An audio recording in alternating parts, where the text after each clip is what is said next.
What's the topic tonight? Gymkata. Gymkata. When the power of gymnastics combines with the discipline of karate, I think according to the trailer, the combustion becomes an explosion. Wow. According to Don LaFontaine, the iconic trailer guy. Kurt Thomas, a world champion gymnast, he never got to win a gold. He was supposed to be the favorite for the gold during the 80 Olympics that were boycotted. Okay. So he never got to get the Olympic gold, but he was widely regarded in the gymnast world. They even, I think, named some gymnast moves after him. I think if you perform a special move in international competition, you get the move named after you. Mm-hmm. And they also gave him the starring role in Gymkata. I mean, better than a gold medal. Better than a gold medal. If they were like, you have an Olympic gold, or you could star in Gymkata. Yeah, I mean, yeah. This is forever, you know. Yeah, gold is Olympic gold's temporary. Gymkata is forever.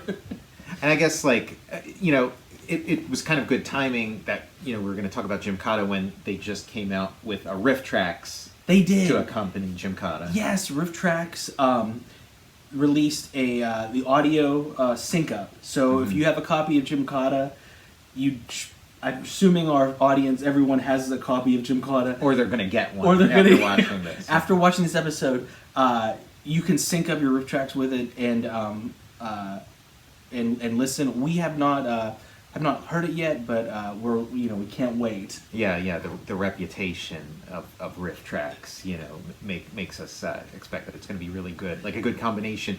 If you've never seen Gymkata before, I'd recommend watching it clean, watching it without the riff tracks first. First, watch it without it. Gymkata pops up right in the middle of the Cold War, from '85. You've got Kurt Thomas, recruited by a CIA-esque organization, SIA or something. Now this is within the movie. This isn't in real life. As far as I know, Kurt Thomas was never recruited as a special operative for any secret missions. But he is his job in the movie was to be sent to a fake country named Parmistan. Okay, yeah. And he is to win they have a an annual deadly American Ninja Warrior-esque competition. Mm-hmm. If he wins it, he gets to live, and he gets a wish. And I think the government wants his wish to be install Reagan's Star Wars program above the country, I think. Yeah, and it's the wish. Does it have a magical aspect to it? Or I think he gets to I don't think it's magical. I think it's we can what do you this sort of global power of martial arts masters can sort of make it happen. This thing, yeah. And you got I love it when a non-actor is cast in the starring role in a movie. Sure, that's a whole genre in and of itself. I love it. You got your Brian Bosworth is starring in Stone Cold. You got Jim Brown in countless films. You got I mean, would The Rock count? Oh yeah, you got Roddy Piper. Yeah. Mm-hmm. The Rock. That's the thing. It's do you count wrestling guys as non-actors, because there is an acting aspect to... Yeah, usually if someone comes from the wrestling world, you'd be I think these guys can hit, they're already acting in the ring. They're already working out scripts and playing characters. I mean, we have if you see us looking this way throughout we have Gymkata on a loop. Yeah, it's there's a lot of arrow play in it. There's a lot of people getting hit with arrows. Definitely a lot of arrows and a lot of ropes. I've seen a lot of ropes in this movie too. Yeah, it's very post Indiana Jones and the Temple of Doom. Oh yeah. I think there's a bridge featured, a rope bridge. Kurt Thomas has got the little mullet popping out. I love it. Yeah, the hair is great. There's even one of the characters has the Jedi haircut, like the sort of like the thing, like kind of like a standard haircut, but with this long braid in the back. Some George Lucas, they were watching this. Yeah. But I love too, like, and classic ninja costumes. Yeah, lots of ninja stuff. It kind of it's got the feel of like a Monty Python movie and like a Mel Brooks movie, Yes! and, you know, and an action movie. Like it's just so absurd. He's like, and the costuming, like you know, some shots it's like, okay, this is like a movie that takes place in the Middle Ages, and then it's like a guy runs by in like a tracksuit with like a mullet, and it's like, okay, you know, it's just like whatever the wardrobe truck had. They're like, okay. I'm putting together Kurt Thomas's, like, I'm ordering his, looks like his tactical, like Henley with some shoulder work, and he's got these, like, white linen pants on. Mm-hmm. Okay, here's the rope bridge. It looks like we're coming up to the rope bridge sequence. Oh my God. And a lot of, like, unceremonious deaths of, like, you know, people just, like, falling and, like, not even, like, you know, not with, like, a Wilhelm scream or anything. Just, like, you know, just, like a Wile E. Coyote, like, splat. Yeah, great fashions. Like, yeah, these, like, you know, gold and powder blue, I don't know what you call it, these, like, like, not leisure suits, but, like a windbreaker and... I'm the directional ninja. Like, he's like, I want to get in the action. I want to kill a few people. He's like... Right, yeah, there's this one ninja who's just kind of, like, directing ninja traffic, like... You know, another unceremonious, like, splat on the rocks that, you know, like they just throw a mummy in, not a mummy, but they just throw a dummy in, you know, in the wardrobe. I think the budget on this, a lot of it went to dummy. Like, a lot of the dummy budget was huge. Look, yeah, you're right. And they got the Clydesdale horses out in effect. Yeah, and here's, you know, it's like, you try to cram in, like, as many, like, set pieces where you can show off, like, his, like, actual gymnastics. Oh, of course. I love it. And it's like, I'm a huge fan. It's like, you got your pro athlete and you get him in a starring vehicle. It'd be like, I don't know, the guy they find, they're like, there's the Olympic shot put champion. So in the action movie, he has to, like... Yeah, the bomb's about to go off and he has to, like, throw it as far away as possible. Or like Howie Long and Firestorm. Mm-hmm. It's like, give him a chance, you know. Yeah, there's that, like, strobe slow-mo thing. Big in, like, Baywatch montages and stuff. Oh, I love that. It's very state-of-the-art. I love the move, I think it's like KNIP or like nip up, where you, like, lay on the ground and, like, fling your legs up back to a standing position. Yeah, that is a great move. That became like a dance move too. Yes. I'm gonna try to order, like, the clothes from. Mm-hmm. Yeah, it's a shame. You know, Halloween's over. You know, Gymkata would have been a great costume theme. You know, get everybody to, you know, get your crew to coordinate as different Gymkata characters. Everyone's, like, fighting over Kurt Thomas. It's like you got the Henley on, but he's got, like, the puffy, like, it looks like... Yeah, I mean, I had clothes that were, like, derived from this. Like, not, you know, like, this era. Like not as extreme as it, but, like, you know, sweatshirts with those, like, shoulder pads. Yes! So we're turning off the movie, because otherwise the whole show... You're just going to see, like, this side of us. As we're like, whoa. Oh, my gosh. I mean, Kurt Thomas... We're going to get to the part soon where he goes to the village square. That they have a pommel horse in the middle of the square for him. Oh, yeah, maybe we should. Okay, we'll keep it. We'll try to keep it together here. I don't know how much longer. We gotta stick around. We got the show part here. There's but you know that he's got like the Luke Skywalker. It's like Luke Skywalker hair combined with MacGyver. Yes. Oh, that's when I go to Fantastic Sam's, I'm like, give me the Richard Dean Anderson. Kurt Thomas just threw, like, the best kick you've ever seen. And it's, like, his gymnastics... Do they at some point, like, discuss, like, the origin of the phrase Gymkata, or is it just a given when you watch You know what? I don't know if that's if the word like there's that drinking game where like every time they say the name of the movie, you take a drink. Like, do they say Gymkata in Gymkata? I don't think so. Your Gymkata is strong. You were the one who introduced me to Gymkata. Like, I'd never heard of it.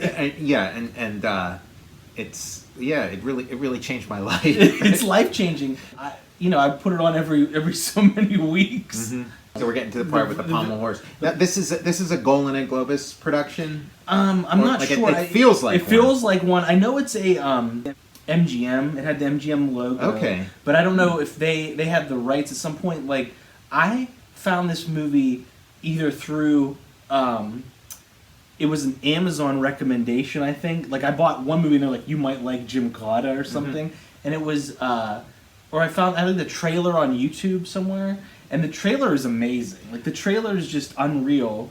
It doesn't look cheap, like there. You could imagine this kind of movie where but it's like the settings are really good. The cinematography is good. There's like atmosphere. They just have like a extremely non-actor in the lead. Yeah, a lot of just like sort of blank expressions react. But it's like if you can climb across a rope like this and do some amazing spin kicks, you don't really need Juilliard training.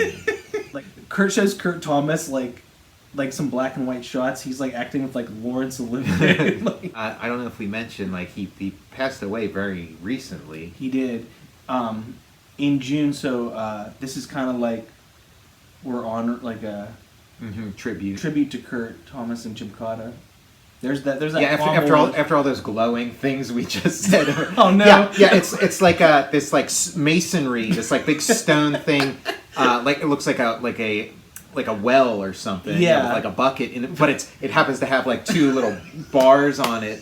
For perfect pommel horse action. He's walking by and then there's like a couple of rings, hanging from a chain. Just. At the local butcher or something. Yeah, and like every street corner, there's like chalk. Chalk your hands up in. Like, why is that there? I think this movie was cast exclusively with stand-ins. Right. At some point here, I swear that there's a guy with like a mask of a face on like the back of his head. Mm-hmm. And then another guy with no pants on that he turns around.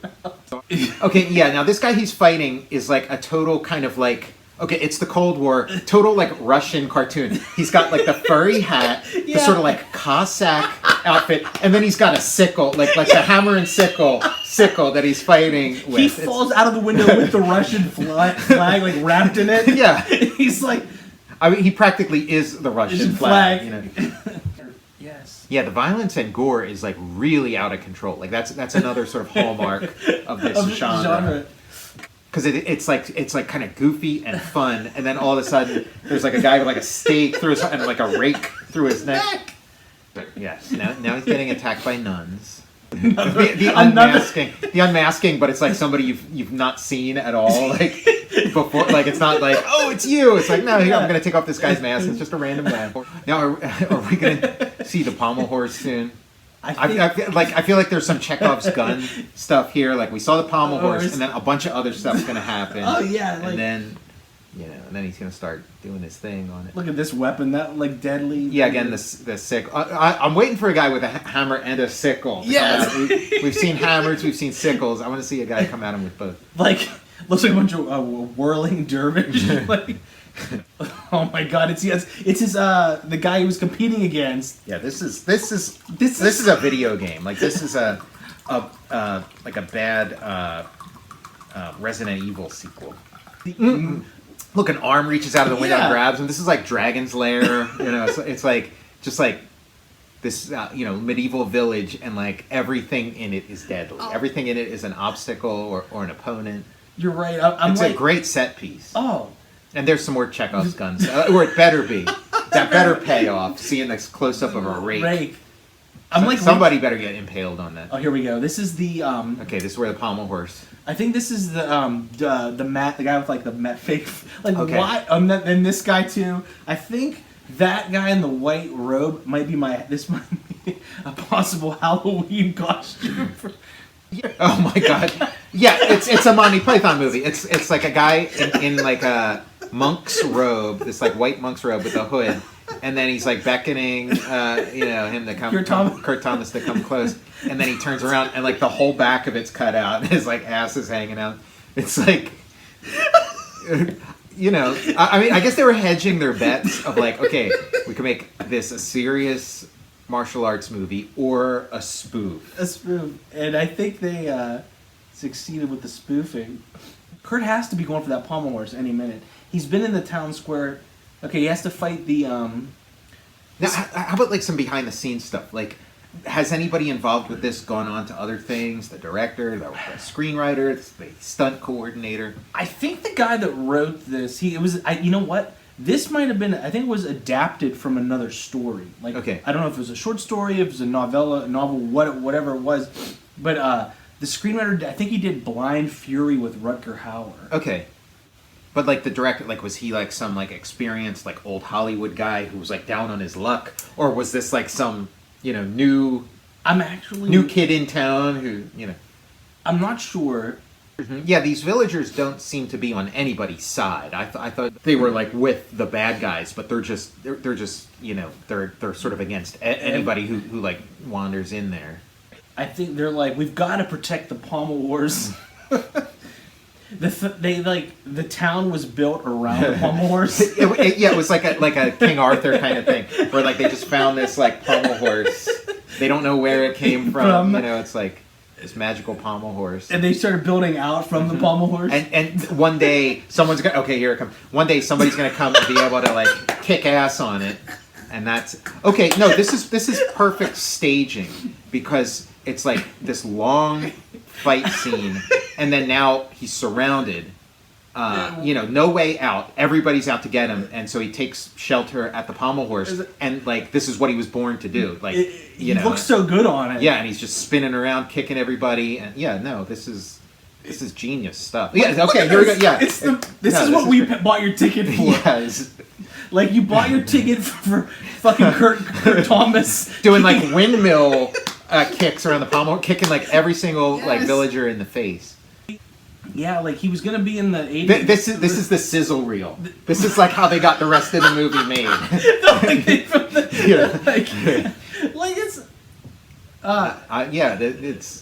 one of the coolest things I've ever seen. You're right. That does look like King Arthur's like pommel. Yeah. They're like.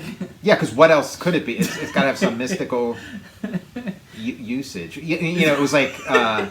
Somebody like a Nostradamus type who like saw the future and could tell that like one day this like great hero from a land across the sea was gonna need this thing and gonna reach his full potential on it.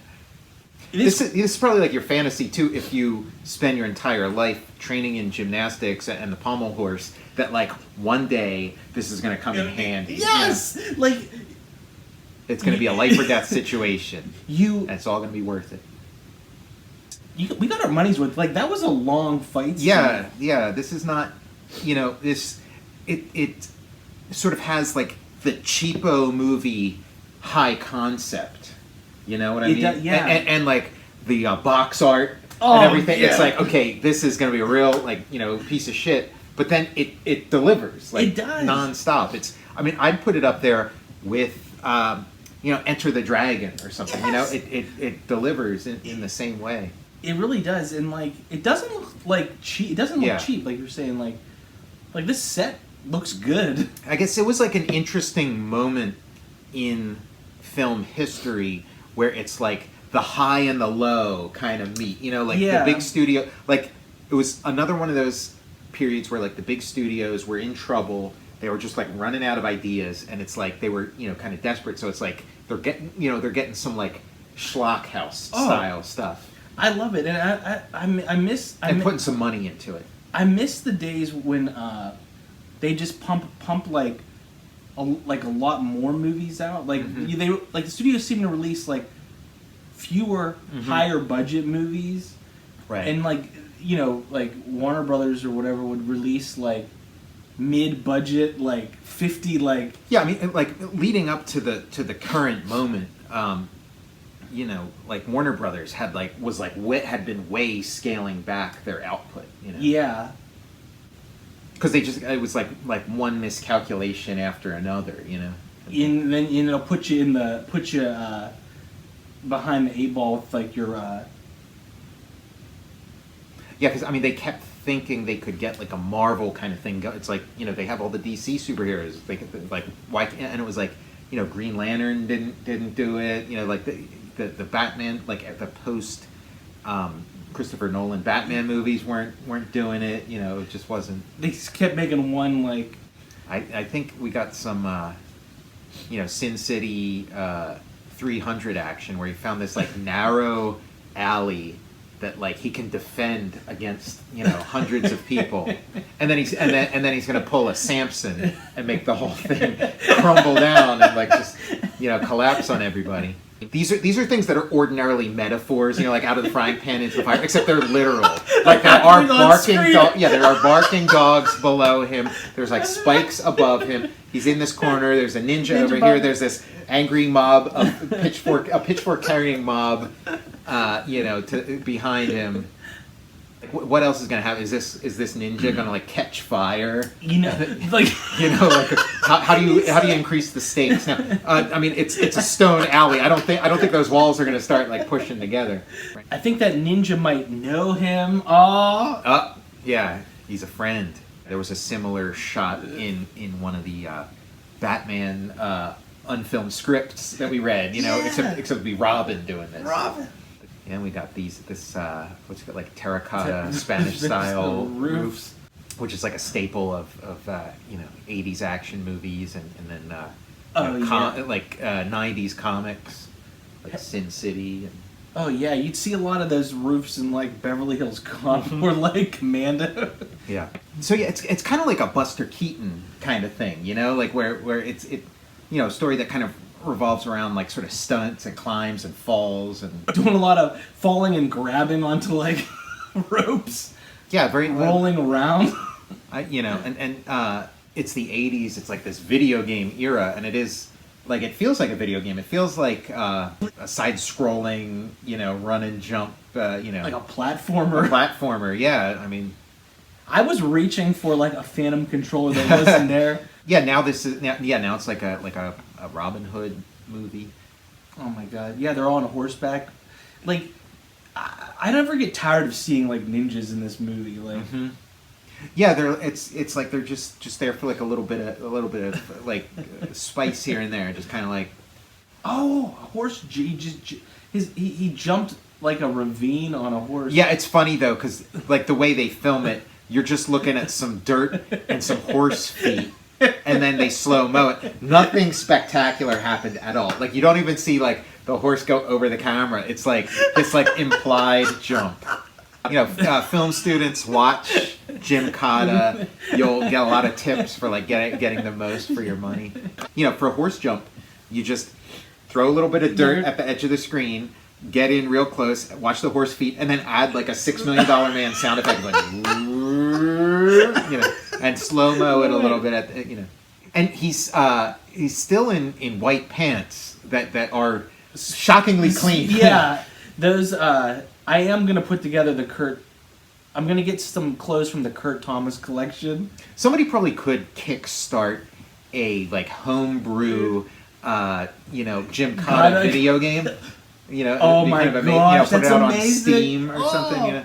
We would be first in line for that. Yeah, yeah. I mean, if any like game developers that are thinking about doing it, we can like lend our consultant services to it. We'll definitely consult on your. Oh my gosh, that was his patented flip 3 times and fall into the guy. Yeah, no, I mean he is a special effect. You know, like the things. You know, look at that. Yeah, utilizing his skill. It's like wire work without wires. He's like has like anti-gravity boots on. Mm-hmm. There's this yeah, he's worth his weight in gold. And there's no Gymkata 2. No. People are always talking about like what movies that should have had a sequel and didn't.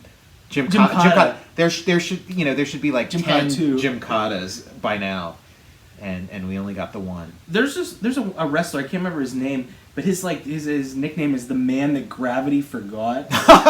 Well, that's Kurt Thomas. I like all the like double crossing and betrayal and factions, you know, because it's like betrayals and like, okay, now the ninjas have turned against them, and That ninja... and like lots of different eras represented. like this, what was this originally like a time travel movie? You know, like I don't know, like a time bandits kind of thing, and they just kind of like, you know, left that footage out. Like if you would have told me this is the set of Willow, like right, yeah. But like when you mentioned that ninja when he got hit and the camera was real low, that ninja was wearing like a helmet that looks like from the Lego Castle collection. Mm-hmm. Like, why did he have that like a knight's helmet over his ninja? It is like a mishmash of like just what kind of stuff was available. Kurt's coming back with his dad, and he just left the arrow in his back. He didn't even like bother trying to take the arrow out. That was like a pretty lazy crowd cheering. Oh, now it's like an Animal House-esque. Yeah, the Animal House ending with the little... the first early warning Earth station was placed in Parmistan for the U.S. Star Wars Defense Program. And there's like weird, you know, like format, like as somebody who does, you know, graphic design and things. It's like this weird formatting, got like weird spaces between words that shouldn't be there. And you're so right. It would give a graphic designer like a panic attack. Yeah. It's probably one of those things like, to do it, you know, takes like a week, and then you're not doing it on like a PC or something. You're just kind of like doing it on like 80 Electrostat or something. Yeah, like we returned to like the opening credits scene of like him against a black background doing his gymnastics, and then now we're getting like the greatest hits of the movie. I love it. Like, yeah, you cast a fencing champion, they're like, oh no, there's something that looks like a fencing sword to use. Yeah, it would be kind of like doing Star Wars, but instead of getting like Mark Hamill to play Luke Skywalker, you get the guy who taught Mark Hamill how to sword fight. Yes! to do it. They're like, the camera's over here. He's like, what? Just championing this movie. We're just here like, everyone should. This is a movie that definitely everyone should see. Yeah, I mean, I lived like way too many years without even knowing about it. So if there's anybody else out there who hasn't gotten word about Gymkata, you heard it here, and it's super fun. Rest in peace, Kurt Thomas. You what a piece of art you gave us here, and Gymkata. I mean, when you like invent a word, when there's like a word that didn't exist. And you create it, and then it becomes, then you own it. It's your movie. Like maybe we should have called this the Gymkata show instead, because then it's like you do a search and like two things come up: this and us. Yeah. As opposed to like Total Recall, where it's like I have the not the VHS. Oh my god. VHS. I mean, I wish if anybody has the VHS. Yeah, because this is the kind of movie that like is spectacular on VHS. This is what like VCRs were made for. Is like movies like this. I got this probably like 2008 or 9 on Amazon, and it was apparently like Warner Brothers has the rights for like the video of it, like the video release of it, and there was like a poll of like what movie that Warner Brothers should bring out of the vaults, and this won like a poll. Like everyone voted and brought it out, and then like I mean, every so often Warner comes out with like a print on demand kind of video. Yeah. Like one that I had is like Thundar the Barbarian. They had like they're like print on demand kind of thing. So I ordered the Thundar DVD set a bunch of years ago for the print on demand. But this seems like the perfect kind of print on demand candidate. It definitely is. There's in the Octagon, Norris has this amazing like voiceover. He keeps talking to himself. He's like, ninja. I've heard of those. It has to be. I've heard. Yeah, it's so good. So like, when people watch it, they're like, "What's a ninja?" It's a crazy move. We're trying to like create some structure around something that's just insane. Yeah, it's like when dealing with Gymkata in this episode, it's like herding cats. It's like the radiation has escaped from the chamber and we're trying to like contain it. You're trying to put the toothpaste It's back back in the tube here. We fly too close to the sun? yeah. I mean, the Gymkata will do that to you. Yeah. So yeah, Gymkata. It's we're trying to describe and put into words something that is indescribable. Yeah. That you have to see for yourself. How do you describe it? But by the perfect name that they came up for it.